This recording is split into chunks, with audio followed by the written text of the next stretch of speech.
I just want to start by congratulating you for making your financial wellness a priority. And I hope you know that I appreciate your comments, and your commitment to achieving your financial goals. That's why we do this podcast, and it means the world to me that you care enough to listen and to take action. We just received an email, and it was really interesting. It got me thinking about the fact that you look at something like, that's a really good question. So it said, I want to work with you and I'm busy. How can I schedule a call immediately? And I was like, now I love that question because it was very direct, very forward, and it really gave us insight on something we've kind of overlooked, because this is really my give back. So I've not really been as maybe direct as I should be about who can work with us or how that works. So I appreciate the question. If you have at least $500,000 in investable assets, meaning stocks, bonds, and cash, you can go to themillionaireinsider.com/5Q. I really do appreciate these type of emails, and I feel the same way. And it's kind of embarrassing that I've never done anything like this. I kind of always thought this podcast was maybe more for people who were trying to get to that level. So anyway, for whatever reason, I apologize that I haven't done anything up to this point. But again, you can go to themillionaireinsider.com/5Q. I just really do appreciate those questions because it helps us assess what we're doing and what we can do better. So again, themillionaireinsider.com/5Q. Now, if you don't have $500,000 in investable assets, or you're not approaching it, your next best step is our financial checkup. That's for greater wellness, clarity, and financial freedom. And you can access that at themillionaireinsider.com/FC. Most people understand the importance of an annual medical checkup, to identify potential problems and improve their overall health. But oftentimes they don't do the same when it comes to their finances. And most people don't get an annual financial checkup. So we created one, and you can access it at themillionaireinsider.com/FC. And it is a must-have before hiring any advisor. This checkup is going to help us to better help you and tell you what you can do to really get on the track you need to achieve your goals. Now, once we have our money course completed, there's going to be a lot more solutions for people who don't have $500,000 worth of investments. If you want input on our money course that we're creating, please go to themillionaireinsider.com/MCI. That's where you can give us insight to make sure that we're creating a program that's going to really help you, because our goal for the people that are in there are either people who maybe they do have significant assets and they just want to make sure everything's in order, or they're doing it themselves. But a lot of people, they want to get there. And so I just want to make sure that that program is exactly what you need. So please go to themillionaireinsider.com/MCI so we can make sure it is literally the best money course available on the marketplace. That's my goal. So let's dive into one of the most common questions I get, and that's, where do millionaires invest their money? Such a great question. Welcome to the Millionaire Insider Podcast, formerly the Wealth Inside and Out Podcast, where we help you create a confident, secure retirement and life you love. I'm Annette Bau, certified financial planner and founder of Millionaire Insider. And for over 36 years, I have been advising and researching millionaires and helping pre-retirees and retirees turn their paychecks into guaranteed income, help them reduce unnecessary risk, protect their legacy, and design a retirement filled with purpose and freedom. Choices, my friend, that's what we're all after. Because true wealth isn't just about the money, it's about confidence, clarity, and an ability to have freedom and control over your future. So let's dive in. Most people who ask where millionaires invest their money believe that the secret lies in the answer. And to a degree, that's true, but it's only part of the picture. More importantly, you want to first determine what type of millionaire you want to be. Meaning, there's basically three groups, and you got to know that before you can really assess what you should invest in, or how you should think, or really what you should do. So we're going to dive into how to invest, but the first thing I want you to do is to get clear on what your goal is, because each level or each group thinks differently and invests differently. So there's people that just want to have $1 million in net investable assets, so $1 million plus. There are people who want to be a Deca-Millionaire, that's 10 million plus. And there are people who want to be a Centi-Millionaire, that's 100 million plus. Now, you may say, oh, 5 million would be great. That's fine. So you're a millionaire, multimillionaire. But if you want to get into the higher levels, Deca or Centi, then you just got to be aware of that. Now, one of the things that when we changed our name to the Millionaire Insider Podcast was because the most popular episode I've ever done is how to become a Deca-Millionaire. And I was so fascinated that so many of you were interested in that. Now, that's not what I teach because let's face it, getting to become a Deca-Millionaire requires a lot. And a lot of people would love to be there, but there are not as many people that are willing to do the work to get there. And it is a lot of work, and it requires a level of commitment and dedication that you got to be willing to do. Now, I'm not saying you have to sacrifice your family, you have to sacrifice other things that matter, but you do have to have like a tenacity and determination that in some ways is unrelenting. So the information I teach is going to help you regardless of what level you want to get at. More the millionaire or the Deca-Millionaire, not as much the Centi-Millionaire. That's a whole different group. But it's still going to help you create that foundation. So in preparing for this episode, I realized I had already created an episode that talked a lot about the different groups and also talked about how these different groups create wealth. And so what I'm going to do is I'm going to share with you some insight here, and then I'm also going to share with you some clips from that episode because it's really helpful and it's going to help you to think like a millionaire, which in my opinion is the key. So as you go through this, I want you to identify how the different groups think, behave, and invest, because those are going to be clues for you and going to help you on your journey. I want to give you one other nugget before we dive in. So many of you know that literally 36 years ago, I started investing $25 a month. And today I'm in the upper echelon of net worth. And whenever anyone hears that, they always ask me what I invested in. And I just think that's so funny because that's not the question that you really should be asking, because it's not going to give you the right answer. The right one is more, how did you consistently invest $25 a month when you had no money? That matters more than the mutual fund I invested in, because it was that discipline and the tenacity and the commitment to start doing something before I really could afford to do it. I mean, I was wondering how I was going to pay for food for me and my daughter. And it was that commitment. And I didn't know if I was going to be a millionaire. Yeah, that was my goal. I mean, my goal was just initially, gosh, if I could be a millionaire, that would just be amazing.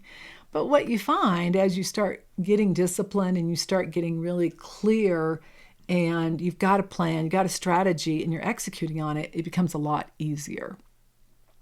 So if you want to create a net worth that allows you to choose what you do, when you do it, and how you do it, today's episode is going to give you a lot of those answers. So stay tuned.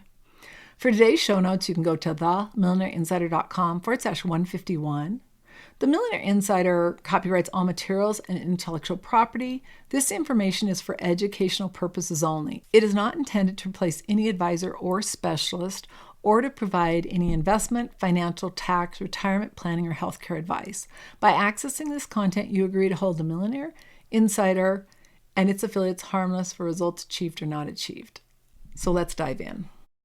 Let's first of all look at someone who has accumulated $1 million.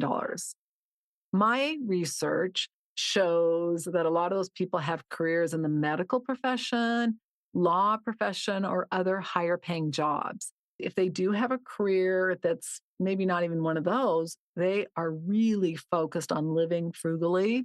They often are very focused on investing in their 401k plan or other retirement available to them. They are very focused on saving and investing and reinvesting as much money as they can. That's one group, and that is one mindset. The next group, which are Deca-Millionaires who have a net worth of over 10 million, the focus is more on real estate and stocks, things that can appreciate. Now, I don't want you to start going out and buying real estate and stocks until you have consulted with a qualified advisor. In the show notes, I will give you a link if you do need more support. But you got to be really careful if you're investing in stocks. I've spent about 30 years investing in real estate and stocks, and I will say they go up and they go down, and you have got to be prepared for that. Not everyone should be investing in real estate and stocks. And if you are in the first camp where you've accumulated $1 million or maybe even $5 million, you may be better off in mutual funds. You've got to be aware of that, and you've got to have somebody qualified helping you with that. And then the final group are Centi-Millionaires. They have a net worth of over 100 million. The vast majority of them have built a company and then sold it. So again, this is my research, and it's also some research I found from looking just to see what other people were saying. That's been what I have seen over my career. My ultimate goal had been to be a Centi-Millionaire. It had actually been to earn 100 million. And as I share in one of the episodes, 4 lessons learned from a Centi-Millionaire, and I'll link to that in the show notes. I shared with one of my clients who was a Centi-Millionaire that I wanted to earn $100 million. And he literally laughed in my face and said, that is the dumbest goal I've ever heard. I was like 24. I was like, oh my God, I was so embarrassed. And he said, you don't want to earn 100 million. You want to accumulate 100 million. So that became my goal. But then I started working with clients who had $100 million net worth. And I just started seeing a gap in a lot of their lives where their focus was so much on money. And it wasn't on family. It wasn't on a lot of other things that, to me, I didn't want to just have money. I wanted to have a fulfilled life. That's when I then changed my goal. And I said, okay, I'd be better off focusing on becoming a Deca-Millionaire than a Centi-Millionaire. There's not a right or a wrong, but you just got to make sure that whatever it is you want, you're looking at the big picture and not just the money. So today we're diving into the big picture of how most millionaires make money and build wealth. What is the average gross income of millionaires? Because a lot of people have misconceptions of that. You got to understand too, on a side note, becoming a millionaire does not mean you make $1 million. In fact, very few millionaires do, because most people are more focused on the accumulation of wealth, reinvesting their money as compared to taking it out and spending it. So important. It probably takes you about 3 million to 5 million to amass $1 million net worth. A lot of people do not understand that. So I just want to clarify that.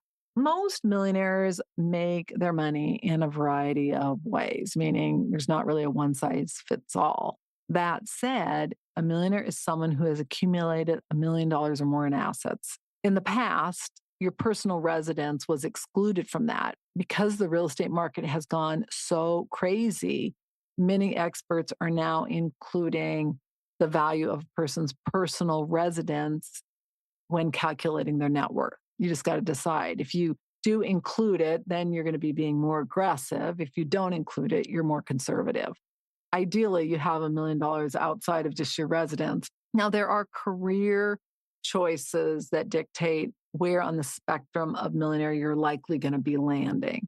One of the things, as I mentioned, that most people don't understand is they think that wealthy people have higher gross incomes. They don't. In fact, the average is like 77,000, and maybe it's grown a little bit, but it's not a lot because they are reinvesting their money. We're much more focused on the accumulation of wealth than we are on the income we can earn and spend. Rich people, on the other hand, who have high incomes and generally high debt, including credit card debt, are often not millionaires. And they might be a millionaire in theory because they live in $1 million house, but when you take the liabilities out, they're not. One of the most common ways in which millionaires make money is being an entrepreneur. They start and they grow a business. The key here is to follow your passion. You're going to be spending a lot of time doing this. So you got to choose something you enjoy. Now, my youngest son is a sophomore in college and he's majoring in chemical engineering.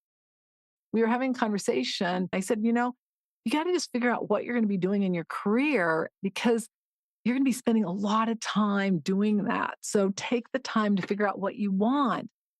Choose a career that's going to work for you and your passion. And I said, like me, I love what I do and I'm so blessed and I'm doing something I love. I want you to do that too. I hope that you get that and you apply it also in your life. One of the things I often hear from people, and I find this fascinating, is that they want to be an entrepreneur because they don't want an 8 to 5. Well, I just want to tell you that there are a lot of struggling and broke entrepreneurs, but if you want to be a millionaire entrepreneur, you're not an 8 to 5. You're like a 6 a.m. to 6 p.m. or 6 a.m. to 9 p.m.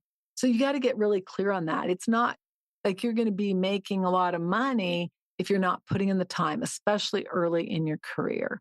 You got to understand that the entrepreneurial journey requires a long-term focus. It's more like a marathon. It's a commitment for 15, 20-year commitment before you start reaping the rewards. A lot of people want it to be a 100-yard dash, and rarely is it. But when you have a passion for what you're doing, it doesn't feel like you're working. You can then make the money and do what you want to. It's really important that you understand that if you can't make money at what you're doing, that's called a hobby, not a career. So you got to differentiate the two. Another way that millionaires make money is investing in stocks, bonds, real estate. Typically, what you're going to find is that one of the major advantages of millionaires, especially when it comes to stocks, is they benefit from compounding returns, meaning compound interest. And I will link to that in the show notes because compound interest is so important because that's when you're earning money, not just on the principal, but also on the interest. And over time, it's just exponential. It's so important that you understand that. Sometimes they invest in startups, venture capital, and even private equity. In higher interest rate environments, many millionaires will invest their money in certificates of deposit, which are also known as CDs. Some of the real estate options people can invest in, and millionaires also are things such as REITs, which are real estate investment trusts. But most millionaires are invested in actual real estate, whether it's rentals, commercial properties, residential properties, or even raw land. You got to understand that real estate, and especially raw land, can be really high risk. Some even invest in syndications. They can also be really risky. So you got to make sure you have significant cash flow. You've got to have money for property taxes, liability insurance, and HOA. I'll just share from the 2 lots we own, it's costing us over $10,000 a year, and we have no income coming in from it. So you got to be aware of it. I've met so many people over the course of my career who've invested in rentals, namely, when they weren't able to rent it out, they didn't have the cash flow to pay the mortgage, and they ended up going bankrupt. As far as a perspective of investing in the stock market, you just want to make sure that you've done the research. Ideally, you're working with a qualified advisor. You can earn significant yields, and over time, that money grows. But you want to make sure that you've got somebody that's qualified so you can determine if it's appropriate for you to invest in stocks, in mutual funds, or exchange-traded funds known as ETFs or other vehicles. There are a lot of choices, and it's imperative that you determine your risk to determine what's best for you to invest in. Some millionaires earn their money through professional careers.